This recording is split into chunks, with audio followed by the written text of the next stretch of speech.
Using a hole wizard for this is always a good idea.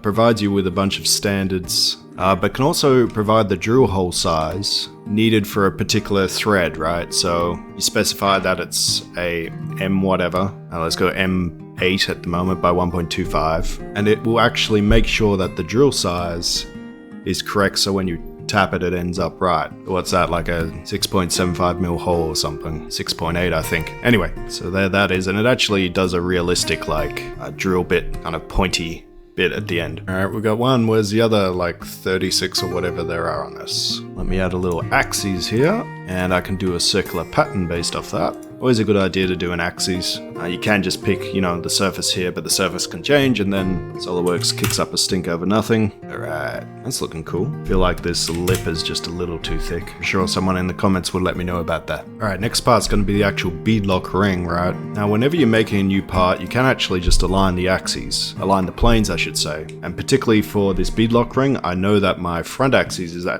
going to be right on here, so I can just put that on there, right? Doing this before you start sketching your part, aligning it where it's going to be off the planes, makes it much more robust. It means you can just come in here and start drawing straight the assembly, and it will end up where it's meant to be. Don't get me wrong, you don't have to do this. There's something that I've found helps a little. I was going to do an extrude, but actually let's do a revolve. No real right or wrong answer here either for that. Just feel like I've already started doing revolves, so I may as well continue on with that, and it lets me build in cool looking chamfers, I guess. Give me a bit more control over them. I could do those at the feature level as well, but I guess I'm not really sure what I want it to look like yet. Oh, just having it there lets me wiggle it around until it starts looking good. And yes, wiggling it around until it looks good is a technical term in design work.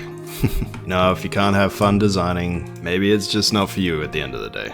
Because it should be a fun process. You should be able to make rad things that you can be proud of. Let's just change the color on this a little, tell it apart.